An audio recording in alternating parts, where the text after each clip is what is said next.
Exam score up में आपका स्वागत है। आज का हमारा टॉपिक होगा नंबर सिस्टम संख्या पद्धति। चलिए सबसे पहले हम देख लेते हैं, थोड़ा सा नंबर्स के बारे में जान लेते हैं। स्टार्ट करते हैं हम। 1 मिनट। स्टार्ट करते हैं हम नेचुरल नंबर्स से।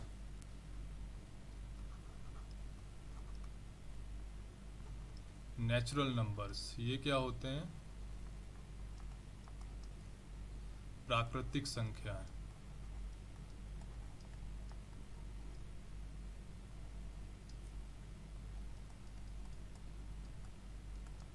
ठीक है। कौन कौन सी संख्याएं हैं इसमें? प्राकृतिक संख्याएं में 1 2 3 4 एंड सो ऑन। ये जो 1 2 3 4 5 ये सब जो नंबर्स हैं वो नेचुरल नंबर्स हैं, प्राकृतिक संख्याएं हैं। ठीक है। हमें थोड़ा सा नाम मालूम होना चाहिए, बेसिक इन्फॉर्मेशन होनी चाहिए। चलिए नंबर 2 पर आते हैं। Whole numbers.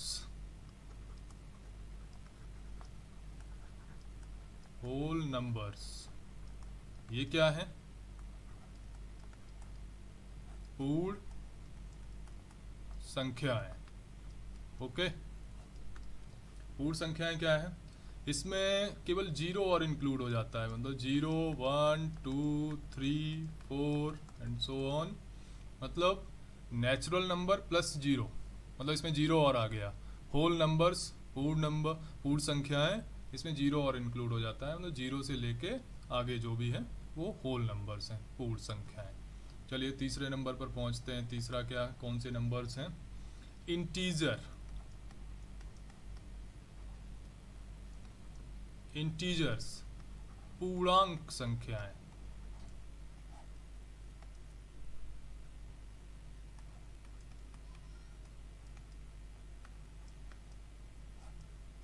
ठीक है, पूर्णांक संख्याएं। अब पूर्णांक संख्याएं और होल नंबर्स और नेचुरल डिफरेंस क्या है?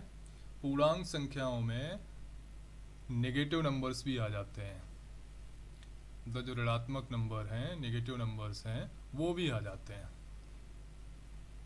जैसे -4 -3 -2 -1 0 1 2 3 4 and so on and so on.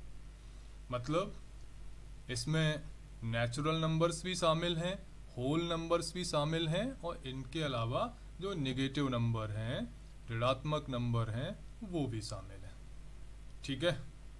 अब चौथे नंबर पर पहुंचते हैं। कौन से? अच्छा, सम और विषम संख्याएं हमें मालूम ही है। इवन नंबर्स, इवन प्लस सम संख्याएं। सम संख्याएं क्या है? 2 4 6 8, जो संख्याएं 2 से विभाजित हो जाती हैं वो हैं इवन नंबर्स। ठीक है।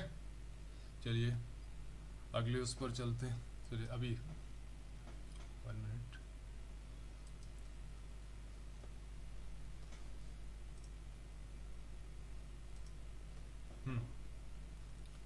विषम संख्याएं।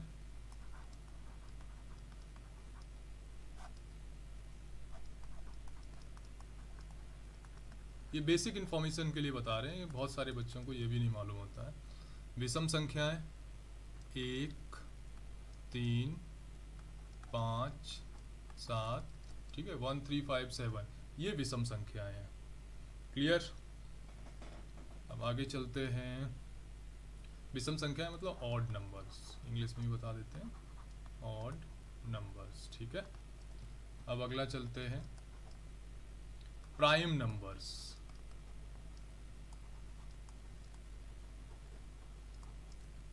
ये क्या है? अभाज्य संख्याएं। अभाज्य संख्याएं वे संख्याएं हैं जो किसी अन्य संख्या से विभाजित नहीं होती हैं। कौन कौन से प्राइम नंबर हैं? देखिए 2 भी प्राइम नंबर है, 3 5 7 11 13, ये देखिए ये किसी नंबर से विभाजित नहीं होते हैं। देखिए एक से तो सभी विभाजित हो जाते हैं, एक को हम इसमें इंक्लूड नहीं करते हैं। दो नंबर, हाँ इसमें एक जानने वाली चीज़ है कि दो एकमात्र अभाज्य संख्या है जो सम है। ये सम दो सम संख्या है ना, लेकिन ये अभाज्य संख्या है, प्राइम नंबर है। ठीक है, दो ही एक अकेला नंबर है जो कि सम है, तो इवन नंबर है और अभाज्य प्राइम नंबर भी है। ठीक है, अच्छा नोट करने वाली चीज़ है यहाँ पर कि एक जो है एक, ये अभाज्य संख्या नहीं है। एक जो वन है ना, अभाज्य संख्या नहीं है। लोगों को कन्फ्यूज़न होता है, बच्चों को, संख्या नहीं है, याद रखना है। क्लियर? और दो अकेली सम संख्या है जो अभाज्य संख्या है, बाकी सारी विषम संख्याएं हैं, देखिए, है ना। क्लियर? चलिए आगे चलते हैं, अब पहुंचते हैं रेशनल नंबर।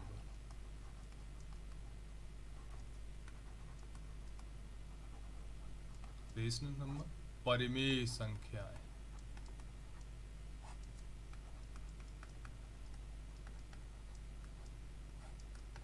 परिमेय संख्याएं जिनको P/Q फॉर्म में रखा जा सकता है। ठीक है, जैसे 1/2, 1/4, 7/9, इस तरह की संख्याएं जिनको हम P/Q फॉर्म में रख सकते हैं, P/Q फॉर्म में रख सकते हैं, इस तरीके से। ये परिमेय संख्याएं हैं, रेशनल नंबर है। इरेशनल नंबर क्या होते हैं?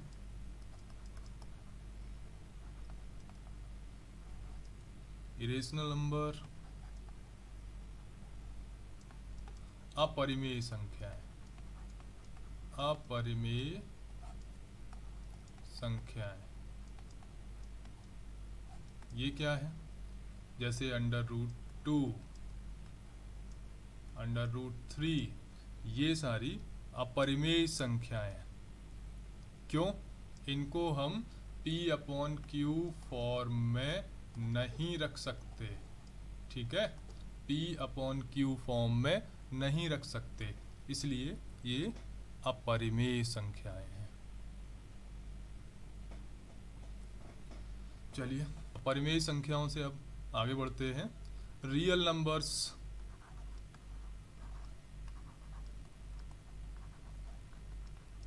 रियल नंबर्स वास्तविक संख्याएं।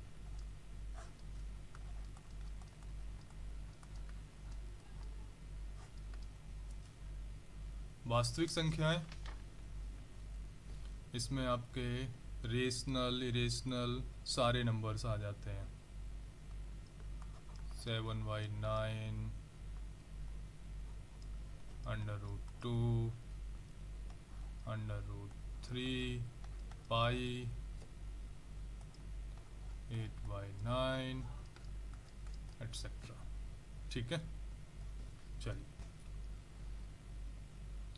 बेसिक मैथमेटिक्स हमें ज़रूरत किस किस चीज़ की पड़ती है? सिंपली जोड़ना, घटाना, गुणा भाग जिसको बोलते हैं, plus minus, multiplication and division, इन्हीं की ज़रूरत होती है। तो बेसिक हम स्टार्ट करते हैं। जोड़ना बहुत आसान है, कोई इशू ही नहीं है। ठीक है, ये आई थिंक मेरे को बताने की ज़रूरत नहीं है। नेक्स्ट घटाना, ये आपको बेसिक आना चाहिए।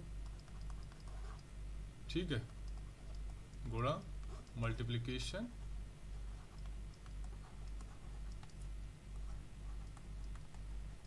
ठीक है। मल्टीप्लिकेशन में जैसे सिंपली मैं देखता हूँ 3 × 4 = 12। इसमें समझाने के लिए मैं कर रहा हूँ, ये 12, ये 3 और 4 ये किसके 12 के मल्टीपल फैक्टर्स हैं। सॉरी, 12 के फैक्टर क्या क्या हैं? 3 और 4। तो इसको और थोड़ा डिस्क्राइब कर दें, 3 × 2, ठीक है, 4 को 2 × 2 में मैंने कर दिया। कि ये क्या है, फैक्टर्स। बेसिक बताए दे रहा हूँ क्योंकि कुछ लोगों को बेसिक्स भी नहीं मालूम है। नेक्स्ट डिवीज़न पर चलते हैं। डिवीज़न पर चलते हैं, एक डिवीज़न का छोटा सा फॉर्म लिख लेते हैं। ये 17 लिख दिया, ये हमने यहाँ 5 लिख दिया, यहाँ पर मैंने जब डिवाइड किया, ठीक है। अब इसी में हम बेसिक्स देख लेते हैं। ये क्या है, डिवाइज़र, भाजक, ठीक है। डिवाइज़र, ये है डिवाइज़र, भाजक। ये क्या है, कोसेंट,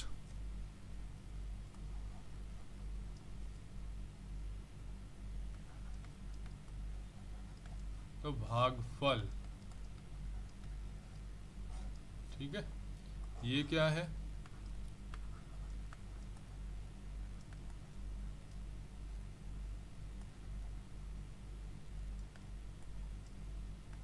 रिमाइंडर, शेष फल। और अब ये एक बाकी है, ये 17 जो बेस, ये क्या था, डिविडेंड, डिविडेंड भाज्य,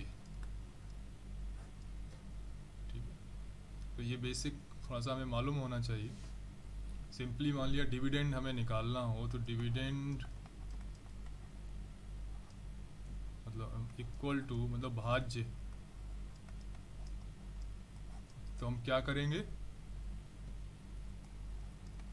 भाजक इनटू भागफल प्लस शेषफल। कुछ सिंपल है, इसमें क्या है, वही काम तो कर दिया हमने। पहले क्या किया था, भाजक से भाज्य को भाग दिया था, तो यहाँ पर कोसेंट भागफल आ गया था, ठीक है, और कुछ शेष बच गया था। तो अब क्या करते हैं, भागफल का भाजक में गुणा कर दें और रिमाइंडर को जोड़ दें, ठीक है, आ जाएगा डिविडेंड, ठीक, इसमें कोई प्रॉब्लम नहीं है। चलिए आगे कुछ क्वेश्चंस के कर लेते हैं। बेसिक क्वेश्चन है, कोई खास वो नहीं है। चलिए देखते हैं। ये बेसिक बेसिक चीज़ें हैं, हमें समझ में आनी चाहिए। The number which on addition from the number 5029 is completely divisible by 17। वह संख्या ज्ञात करो जिसे 5029 में जोड़ा जाए तो संख्या 17 से पूरी तरीके से विभाजित हो जाए, विभाज्य हो जाए। सिम क्या करें, हम भाग करके देखते हैं।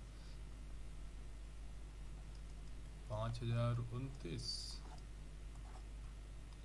17 से भाग देते हैं, होगा क्या कि हम इसमें भाग देंगे तो कुछ शेषफल आएगा, ठीक है, क्योंकि चलिए पहले कर लेते हैं फिर मैं समझाता हूँ। 2 बार भाग गया, 17 दूनी 34,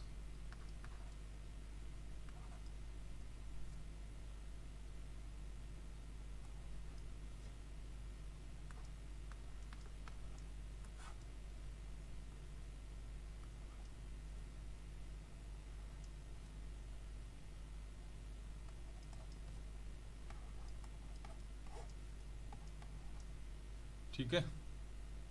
अब क्या यहाँ पर है, यहाँ पर 14 शेष आ गया, रिमाइंडर कितना आ गया, 14। अब समझने वाली बात है, यहाँ पर 17 से हम भाग दे रहे हैं 5029 में, ठीक है, और लास्ट में 14 शेष बच रहा है। पूछा जा रहा है वह संख्या ज्ञात करो जिसे 5029 में जोड़ा जाए तो संख्या 17 से पूरी तरीके से विभाजित हो जाए।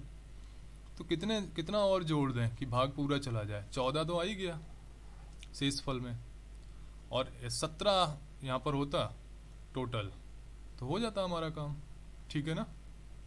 तो सिंपल सी चीज़ है, यदि 17 माइनस 14 मतलब बराबर 3, यदि इस संख्या में प्लस 3 कर दें तो सीधी सी बात है, यहाँ पर 17 आ जाता ना, यहाँ पर 17 आ जाता, ठीक, यहाँ पर हमने 3 जोड़ दिया ना, 17 आ जाता और भाग पूरा पूरा चला जाता। तो समझने वाली चीज़ है कि हमें वैसे नहीं, बिल्कुल ब्लाइंड नहीं जाना, हमें सवाल को समझना है। 17 से जब हम भाग दे रहे हैं, शेष आ गया 14। अब पूछा ये जा रहा है कि इस संख्या में, ये 5029 में कौन सी संख्या जोड़ दी जाए कि 17 से पूरी पूरी विभाजित हो जाए। तो 17 में से 14 घटाया, क्योंकि 3 की तो कमी रहे, वो कमी निकालने के लिए हम क्या है, जिससे भाग दे रहे हैं उससे हम शेषफल को माइनस करेंगे तो आ जाएगा। तो 3 आ गया, तो आंसर हमारा क्या हो गया, 3। 3 को यदि संख्या में जोड़ दिया जाए तो हमारा भाग पूरा पूरा चला जाएगा। तो समझना है, ठीक है। चलिए अगले क्वेश्चन पे, इसी क्वेश्चन का अगला वर्जन मैंने बनाया है जहाँ पे घटाना करना है। यहाँ पर क्या पूछ लिया, वह संख्या ज्ञात करो जिसे 5029 से घटाया जाए तो संख्या 17 से पूरी तरीके से विभाजित हो जाए। फिर से मैं लिखता हूँ,